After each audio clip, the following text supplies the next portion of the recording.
Ma'am good evening, आप सभी को नमस्ते। कैसे हैं आप लोग? हेलो, अच्छे हैं मैम। चलिए, आप बहुत कैसी हैं? मैं भी ठीक हूँ, बहुत अच्छी हूँ। आज का हमारा क्लास फिर जो हम लोग कल इन किए थे उसके आगे है।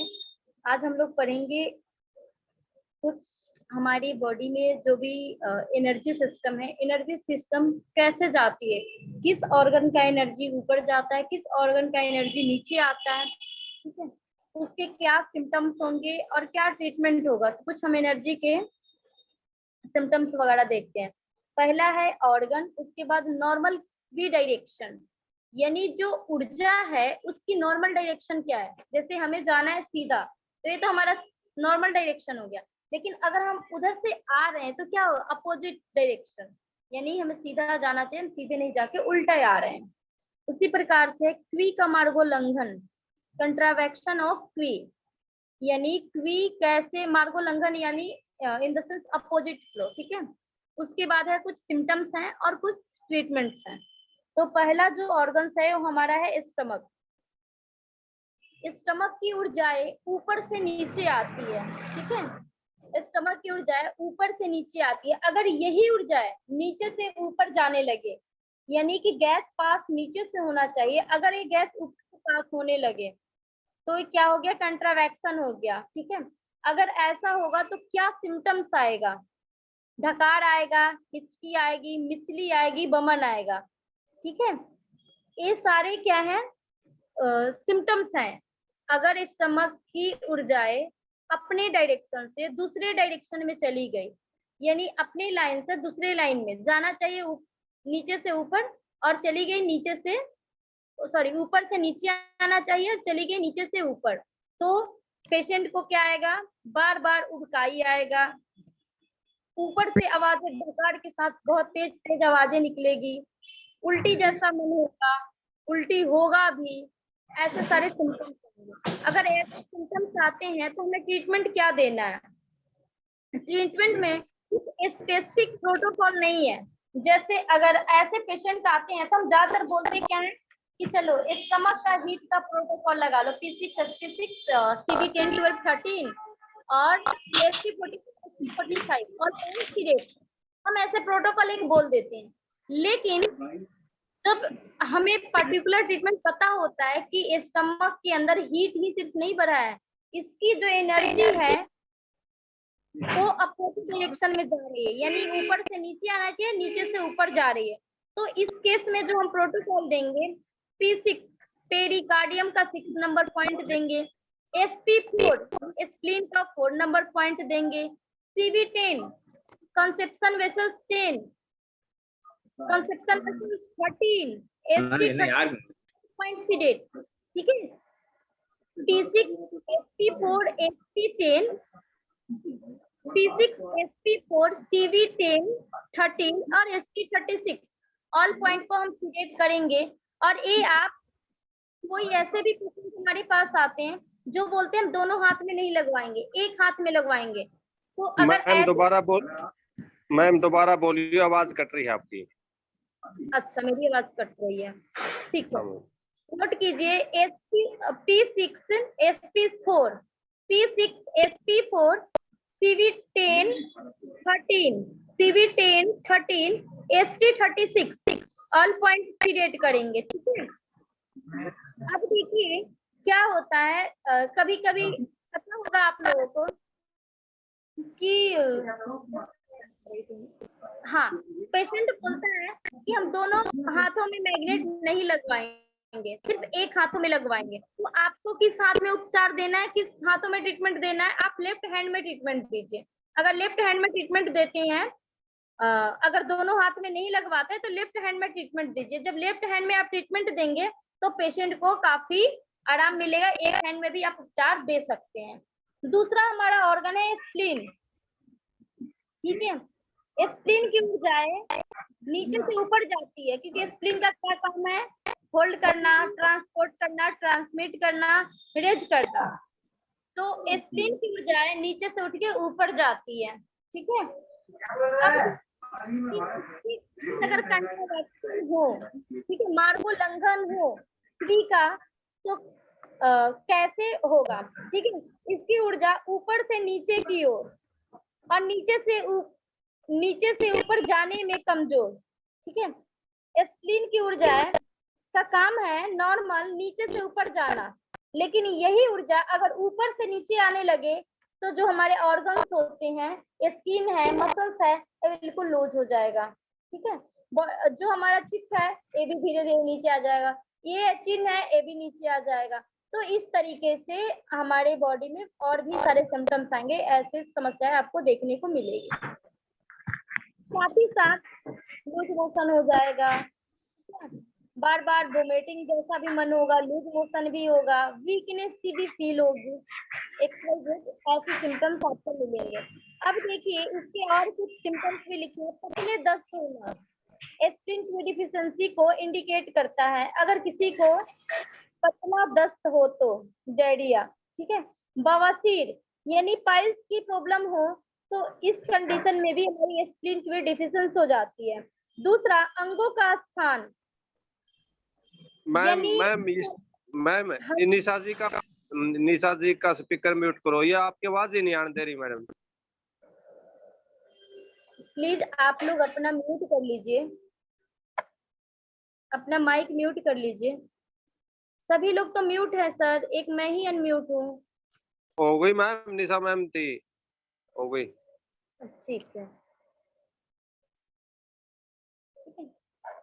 तो पाइल्स की प्रॉब्लम, प्रोलैप्स हो जाता है ऑर्गन्स, हर्निया का प्रॉब्लम, वेरिकोज वेन्स का प्रॉब्लम, ये सारी जो प्रॉब्लम्स हैं वो हमारे स्प्लीन से रिलेटेड है।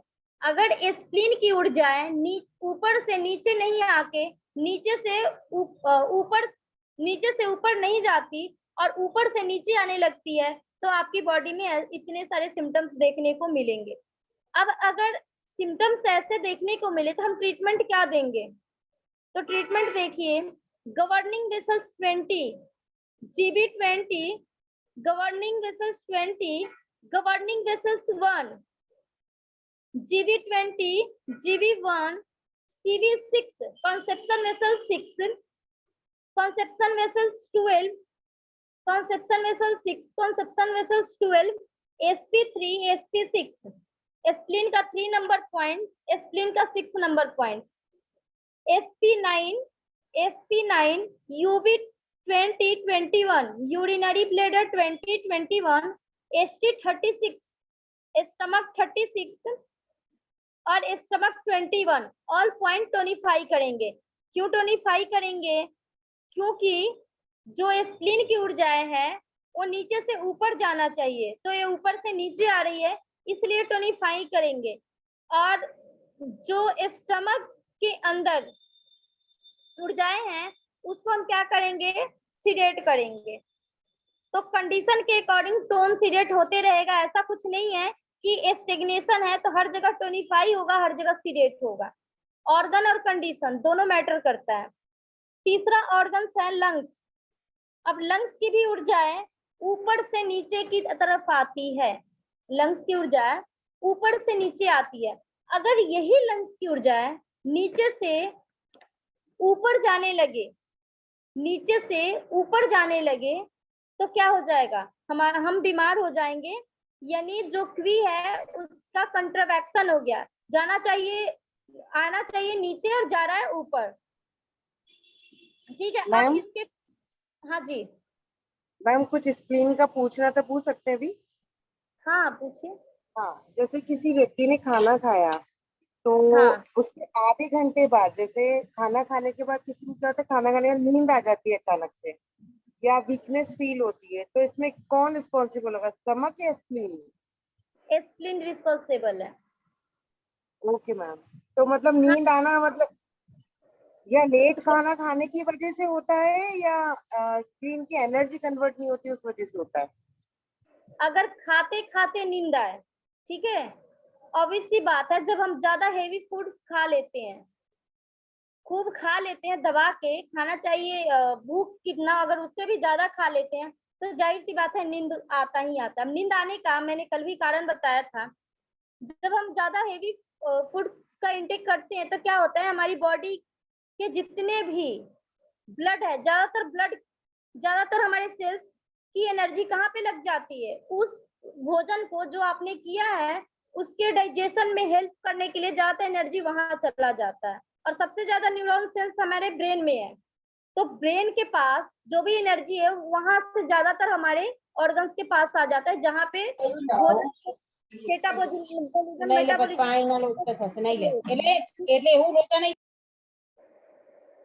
तो अब क्या होता है कि उस टाइम हमें थोड़ा सा नींद आता है। ज्यादातर लोग खाना खाते हैं तो उनको नींद आता ही है। इसका रीजन ये होता है, अगर हम लाइट खाना ले, पौष्टिक आहार ले, कम ले, लिक्विड ज्यादा ले, सॉलिड कम ले, तो हमें इतना नींद नहीं आता, हम एनर्जेटिक फील करते हैं। लेकिन खाना चाहिए कम और सॉलिड ज्यादा खा लिए, लिक्विड लिए नहीं, लिक्विड कम लिए, तो उस कंडीशन में, और खा भी लिए ज्यादा, उस कंडीशन में अगर आप वीक हैं और ज्यादा हेवी भोजन कर लिए तो आपको नींद आएगा। एनर्जी इम्बैलेंस इसमें जैसे खाना खाने के बाद वो गाड़ी भी चलाए तो भी नींद आ जाती है। जैसे वर्किंग में रहते ना अपन, जैसे रेस्ट में हो तो नींद आए, चलो ठीक है, लेकिन वर्किंग कर रहे हैं, चल रहे हैं, गाड़ी चला रहे हैं, तो उनको और नींद आती है। ऐसा क्यों? स्प्लीन के ही कारण आ रहा है। ओके यहाँ मैम, थैंक यू। पॉसिबल नहीं है। ठीक है, ओके मैम। ओके, ठीक है। अब देखिए लंग्स की बात कर रहे थे हम लोग, ठीक है। अब लंग्स की ऊर्जाएं जो है वो ऊपर से नीचे आती है। अगर यही ऊर्जा नीचे से ऊपर जाने लगे तो लंग्स के अंदर कंट्रावेक्शन आ गया। अब देखिए इसमें क्या क्या सिम्टम्स आएंगे। इसमें भी आएगा वेरिकोज वेन्स और पेशाब ना रोक पाना, यानी यूरिन जो है वो कंट्रोल व्यक्ति नहीं कर पाएगा, यूरिन कंट्रोल नहीं कर पाएगा, और साथ में उसे पाइल्स की भी प्रॉब्लम हो सकती है, वेरिकोज वेन्स के भी हो सकती है। अब देखिए दो सिम्टम्स आपके कुछ मैच कर रहे हैं, क्योंकि स्प्लीन का भी जो एनर्जी है अगर उसका भी डायरेक्शन चेंज होता है तो यहाँ पे वेरिकोज वेन्स हो सकता है और पाइल्स हो सकता है, और लंग्स वाले में भी पाइल्स हो सकता है, वेरिकोज वेन्स हो सकता है, लेकिन दोनों का सिम्टम्स जो है कुछ बॉडी में अलग दिखेंगे। अब मैं वो आप लोगों को क्लियर कर देना चाहती हूँ। अगर लंग्स वाले पेशेंट को वेरिकोज वेन्स होंगे और बवासीर होगा, तो जो लंग्स वाला पेशेंट है उनको बवासीर होगा, तो जब वो स्टूल पास करने जाएंगे, पास करके आएंगे तो भी उनको सांस लेने में दिक्कत होगा, पास करके आने के बाद भी सांस में दिक्कत होगा, और जाएंगे तो भी दिक्कत होगा। लेकिन वही अगर जो स्प्लीन वाले पेशेंट हैं उनको सांस लेने में दिक्कत नहीं होगा, उनको कमजोरी सा फील होगा, वीकनेस सा फील होगा स्प्लीन वाले को। लेकिन लंग्स वाले जो पेशेंट होंगे उनके अंदर सिम्टम्स क्या आएगा, उनको सांस लेने में तकलीफ होगा, स्टूल पास, उनको वीकनेस फील नहीं होगा, सांस लेने में तकलीफ होगा। तो दोनों में ये अंतर है, दोनों में कॉमन सिम्टम्स हैं, लेकिन दोनों के कॉमन डिजीज है, लेकिन सिम्टम्स दोनों के कुछ डिफरेंट होंगे। उसके बाद वेरिकोज वेन्स। अब वेरिकोज वेन्स आपको स्प्लीन वाले में भी मिला और वेरिकोज वेन्स लंग्स वाले भी मिला। अब स्प्लीन वाले और लंग्स वाले दोनों में फिर यहाँ पे दिक्कत हो गया। अगर स्प्लीन वाले लंग्स वाले पेशेंट है, अगर उनको वेरिकोज वेन्स है तो आपको कौन कौन से ऑर्गन्स लेना है, लंग्स को ट्रीट करना है, लंग्स के साथ साथ भी स्प्लीन को ट्रीट करना है। लेकिन अगर स्प्लीन वाले पेशेंट को वेरिकोज वेन्स का प्रॉब्लम है तो आपको लंग्स को ट्रीट नहीं करने हैं। ठीक है, अब देखिए इसके कुछ प्रोटोकॉल्स हैं।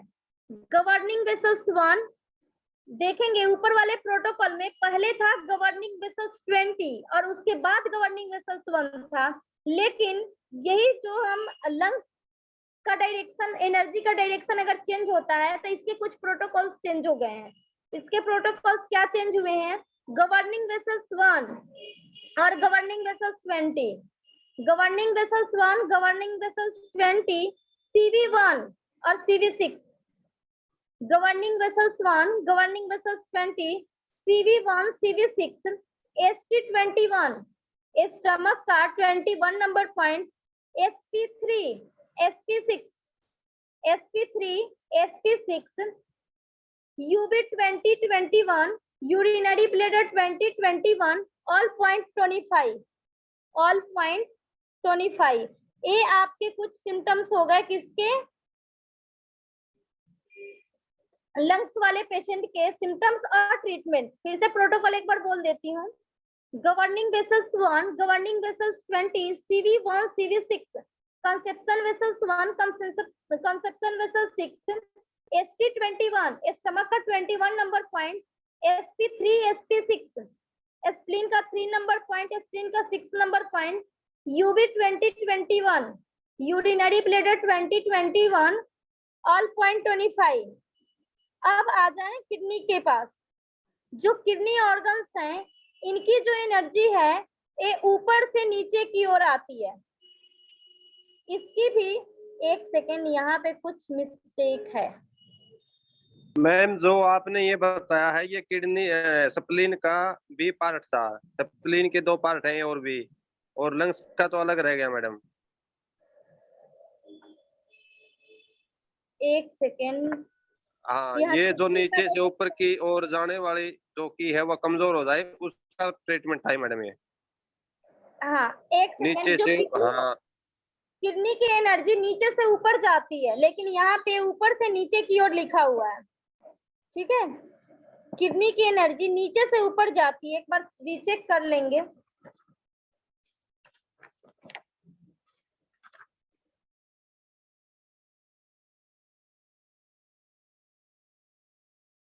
चलिए, हमें पता तो है ही। एक बार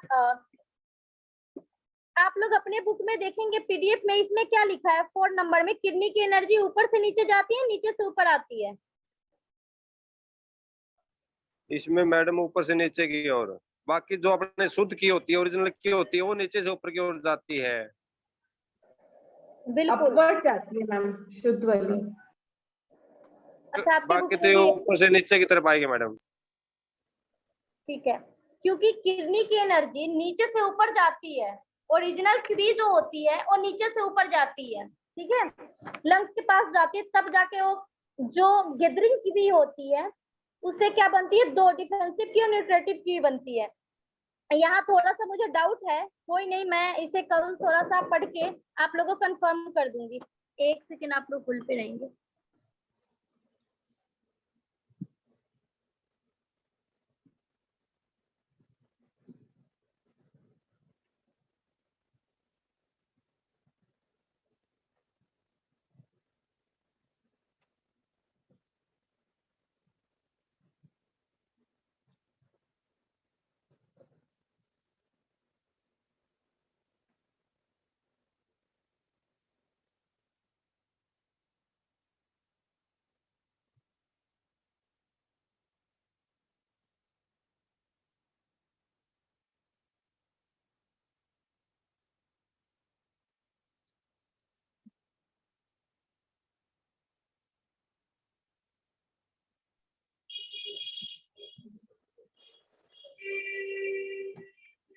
ठीक है, इसे हम किडनी की जो इसकी एनर्जी है ऊपर से नीचे आ रही है, तो इसको हम लोग कल थोड़ा सा डिस्कस कर लेंगे। एक बार मैं फिर से बुक्स में देख लूंगी कंफर्म होके। ठीक है, क्योंकि थोड़ा सा मुझे इस पर डाउट लग रहा है, हो सकता है मिस प्रिंटिंग भी हो।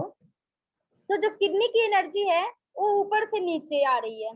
अगर ये एनर्जी उल्टी डायरेक्शन में जाने लगे, अगर नीचे से ऊपर जाने लगे, ऐसे नीचे से ही ऊपर जाता है लेकिन बुक के अकॉर्डिंग अभी मैं बता रही हूँ। ठीक है, अगर ऊपर से नीचे, नीचे से ऊपर जाने लगे तो क्या हो जाएगा, हमारे क्वी का कंट्रावैक्शन हो जाएगा, मार्गोल्लंघन हो जाएगा। ठीक है, अब इसके सिम्टम्स क्या क्या है, खांसी आएगा। ठीक है, खांसी आएगा, सांस रोग, ब्रोंकाइटिस हो जाएगा, अस्थमा हो जाएगा, यानी लंग्स से जुड़ी समस्याएं हो जाएगी। सांस छोड़ने में परेशानी के साथ साथ खांसी, सांस छोड़ने में परेशानी, यानी सांस लेने का काम किडनी करती है और सांस छोड़ने का काम, सांस छोड़ने में परेशानी के साथ साथ खांसी, यानी सांस छोड़ने का काम लंग्स करती है। मैम सारे मैडम आप जरा गलत बोल रही हो। सारे प्रोटोकॉल गलत हो रहे हैं मैम। जो आपने तीसरा बताया था वो स्प्लीन का बी पार्ट था, जो अब जो प्रोटोकॉल बताओगे आप ये फेफड़े का है मैम, लंग्स का है ये। लंग्स का बोल रही हो मैडम? नंबर देखे। हाँ नंबर चेंज हो गए मैडम, जो आपने तीसरे नंबर में बताया था उस एक एक सेकंड, मेरे बुक में कुछ बहुत सारी चीजें मिट गई है क्योंकि बहुत पुराना बुक है, तो हो सकता है नंबर, एक बार नंबर सिस्टम मुझे बताएंगे, आप लोग को बताना चाहिए स्टार्टिंग में, मैं तो बुक के अकॉर्डिंग चल रही हूँ, एक बार नंबर बताइए। मैं बोल रहा मैम था, मैं पीडीएफ बुक नहीं, देखो, हमारे पास पीडीएफ देख के बताओ। पीडीएफ था ये सर नहीं है मेरे पास, बुक्स है, बहुत पुराना बुक्स है, तो हो सकता है ऊपर नीचे हो गया होगा, बताइए एक बार नंबर। देखिए फर्स्ट, एक मिनट सुनेंगे पहले, फर्स्ट नंबर का तो सिम्टम्स मैंने बता दिया, हिचकी आएगा, वोमिटिंग ओके। आएगा, ठीक है ये सारे। और सेकंड नंबर ओके। जो है हमारे स्प्लीन, स्प्लीन के दो पार्ट्स हैं, ए और बी, ठीक है। ओके। एक सेकेंड, हाँ मेरे हाँ में, ये दो पार्ट थे मैम, ये ठीक है, आपने तीसरा फेफड़िया बता दिया, ये दो पार्ट स्प्लिनिंग के बताए थे आपने। एक सेकंड, जो 2 नंबर है ना, तो हमारे में 2 में ए और बी इसमें तो दिया है, कंट्रावेक्शन में दिया है, लेकिन जो सिम्टम्स है उसमें 2 नहीं दिया, उसमें 3 दे दिया है, 1 2 3, उसमें भी 2A 2B नहीं दिया है, ठीक है, इसलिए मिस्टेक हुआ है, ठीक है। 3 नंबर का 4 हो जाएगा, यानी एक एक नंबर मेरे में चेंज हो जाएगा। आपके पीडीएफ में 1 नंबर है तो 1 रहेगा, मेरे में 2 का 2 रहेगा, 3 का 3, आपका 2 का 2 पार्ट है, मेरे में 2 का 2 पार्ट नहीं है, उसके जगह 3 आ गया है, टोटल मेरे में 8 है, आप में 7 होंगे, ऐसा है, 7 है, आप में 7 पीडीएफ है, में मेरे 7 है। 8 नंबर है, तो यही नंबर सिस्टम काउंटिंग जो है वो थोड़ा सा इसमें उल्टा है, कोई दिक्कत नहीं, ठीक है, फिर से देख लेंगे।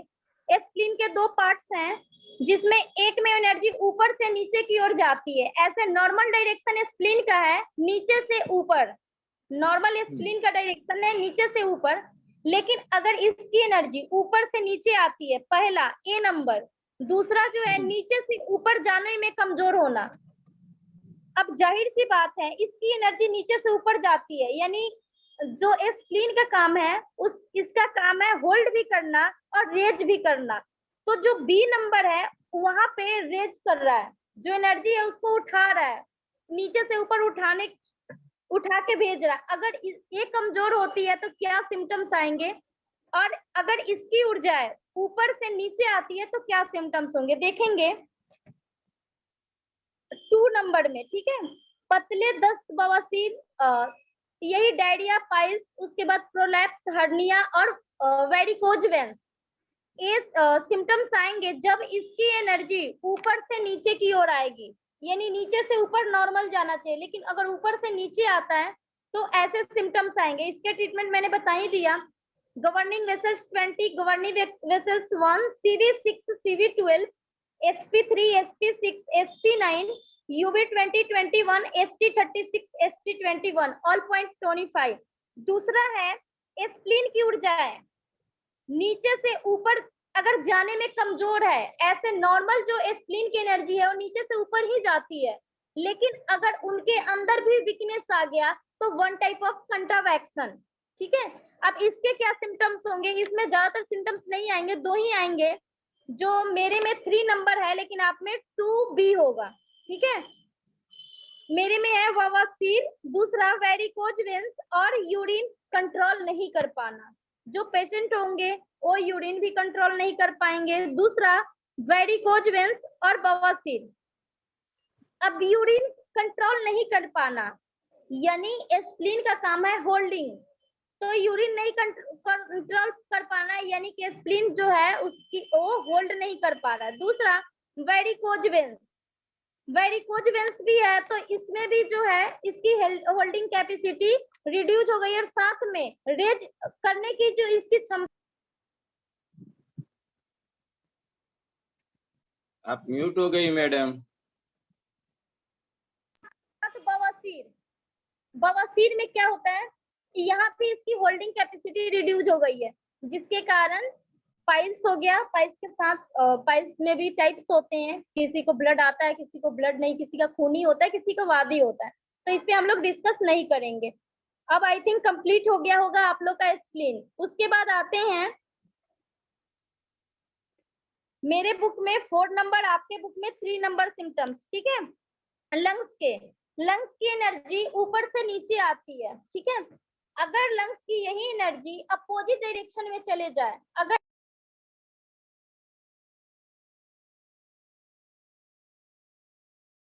देखते हैं लंग्स का, खांसी, कफ तो होगा ही होगा, क्योंकि लंग्स की एनर्जी जब अपोजिट डायरेक्शन में जाएगी तो कफ तो आएगा ही आएगा।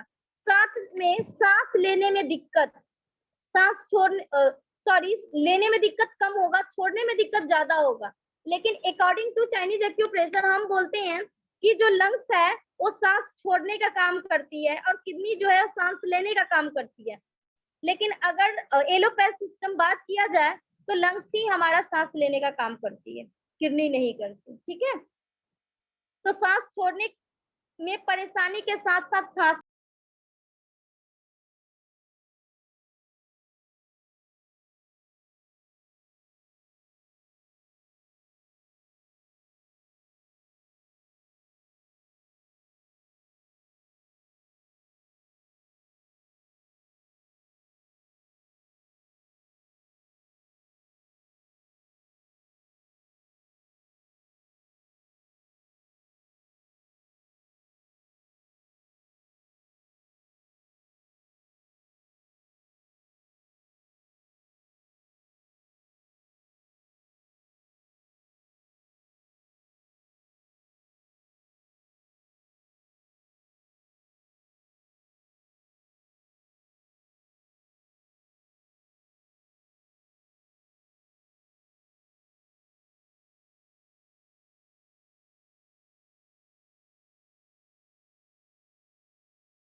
काफी तेज दर्द होगा, सर दर्द, क्षोभ, चक्कर आना। लीवर वाले को चक्कर आता है, और चक्कर आएगा तो लीवर वाले को जल्दी दांत नहीं लगता, चक्कर आएगा लेकिन दांत वात नहीं लगता। और यही अगर स्प्लीन वाले को चक्कर आता है, हार्ट वाले को चक्कर आता है, तो उनके दांत में दांत चिपक जाते हैं। लेकिन लीवर वाले पेशेंट को ऐसे सिम्टम्स नहीं आते। साथ में इसका ट्रीटमेंट क्या होगा? लीवर 3 TW ट्रिपल वर्मर 5, ये दोनों पॉइंट को सीडेट करेंगे। SP6K3 टोन करेंगे। Gall bladder 6, gall bladder 8, gall bladder 9, gall bladder 20 और गॉल ब्लेडर 38 को सीडेट करेंगे। और जो सीडेट करेंगे। और GB43 जो होगा तायांग पॉइंट, इसे भी हम सीडेट करेंगे। ठीक है, नेक्स्ट है बी नंबर। बी नंबर के अंदर क्या सिम्टम्स आएगा? इनको भी डकार आएगा। मैम जीबी के पॉइंट्स रिपीट कीजिए ना प्लीज। चलिए फिर से मैं एक बार रिपीट कर देती हूँ। 6 नंबर लीवर के जो पॉइंट्स है, लीवर का 6A का पॉइंट है liver 3 triple warmer 5, liver 3 triple warmer 5 sedate. SP6K3 25, SP6K3 25, gall bladder 6, gall bladder 8, gall bladder 9, gall bladder 20, gall bladder 38 sedate. और गॉल ब्लेडर 43 है तायांग पॉइंट, इसे भी सीडेट करेंगे। ठीक है, सेकेंड नंबर, अगर यही लीवर की एनर्जी का डायरेक्शन हॉरिजेंटली चेंज होता है तो ये स्टमक पे जब भी जाके अटैक करती है तो क्या इसके सिम्टम्स होंगे? बी नंबर का होगा डकारे आना, बेल्चिंग। दूसरा मिचली, नोजिया, वोमिटिंग, ये 3 आएंगे। अब देखिए, अगर इनको वोमिटिंग होगा लीवर वाले पेशेंट का तो ग्रीनिश टाइप का होगा ज्यादातर। ग्रीनिश टाइप का जब भी आप वोमिट करेंगे उस टाइम आएगा। साथ ही साथ बेल्चिंग आना, ये तो होगा ही होगा, और नोजिया ये भी होगा। ठीक है, अब इसके कुछ प्रोटोकॉल्स हैं वो नोट कर लेंगे। बी नंबर 6 के बी नंबर के protocols, liver 13, liver 14, liver 13, liver 14, gall bladder 34 sedate. Liver 13, liver 14, gall bladder 34 sedate. CV10 13, CV10 13, ST36, UB21 all point टोनिफाई।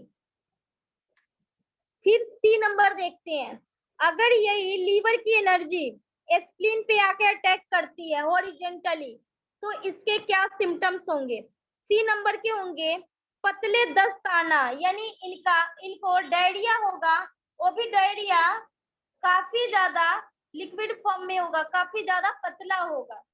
अब इसके प्रोटोकॉल्स क्या हैं वो देखेंगे।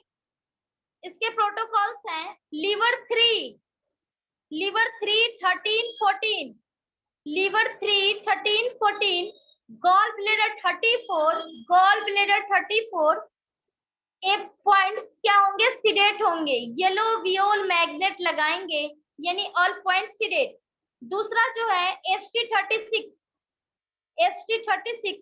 SP6, CV6, ST36, SP6, CV6, CV12 all point 25 WVM magnet लगाएंगे, यानी white वियोल magnet का use करेंगे। अब डी नंबर, यही अगर लीवर की जो एनर्जी है ये हॉरिजेंटली अगर स्मॉल इंटेस्टाइन और लार्ज इंटेस्टाइन दोनों पे अटैक करे तो क्या सिम्टम्स आएंगे? ये आएंगे, जो स्टूल है वो स्टूल ड्राई स्टूल होगा, ड्राई स्टूल होगा। जाएंगे आप वॉशरूम में, पहले 10 मिनट वेट करेंगे, वेट करने के बाद थोड़ा सा आप जोर लगाएंगे तो आपका स्टूल पास होगा, और नहीं तो आज खाएं और 2 दिन बाद स्टूल पास किए। ये ज्यादातर हमारे लीवर के अंदर लीवर की एनर्जी जब भी अपोजिट डायरेक्शन में यानी एलआई पे अटैक करता है, एसआई पे अटैक करेगा तो ऐसे सिम्टम्स आएंगे। अब इसका ट्रीटमेंट क्या होंगे, डी नंबर के नोट करेंगे। ST36 स्टमक का 36 नंबर पॉइंट, SP6 स्प्लीन का 6 नंबर पॉइंट, K6 किडनी का 6 number point, CV4 conception vessel 4 all point 25।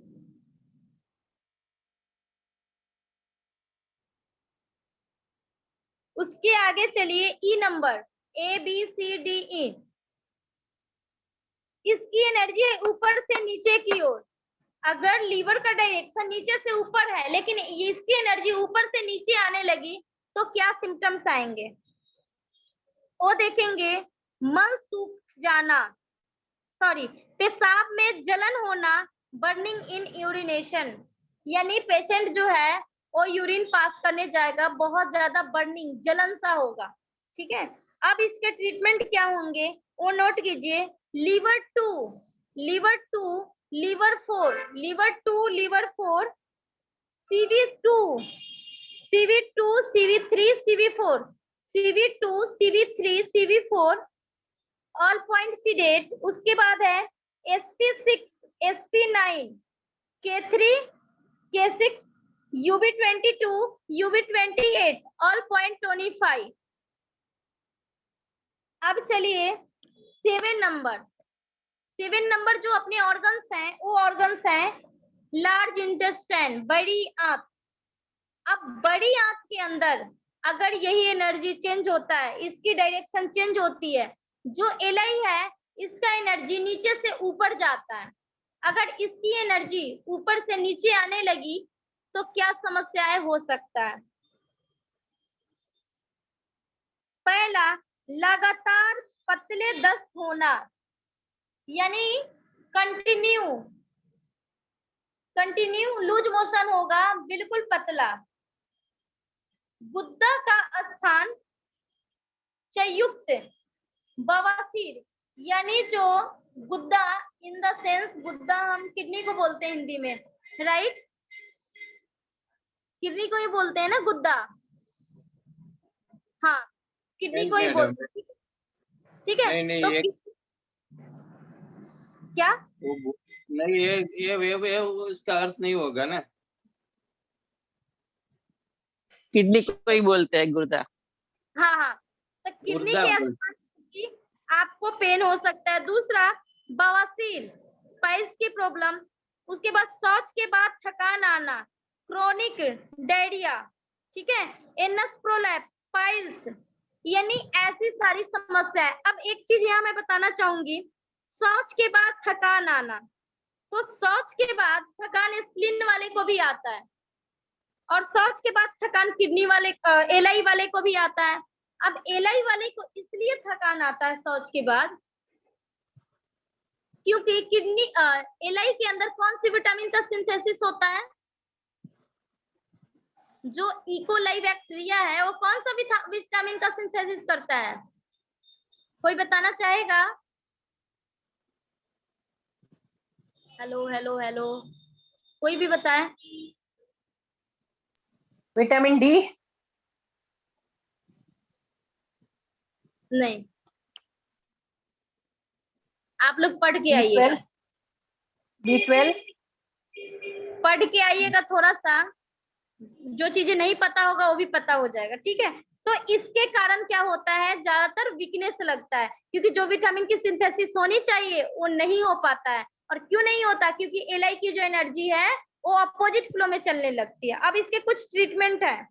SP3, ST20, SP3 spleen का 3 नंबर पॉइंट, ST25 स्टमक का 25 नंबर पॉइंट, ST36 स्टमक का 36 number point, UB20 urinary bladder 20, उसके बाद UB21 urinary bladder 21, साथ में CV6 conception vessel 6, उसके बाद GV गवर्नमेंट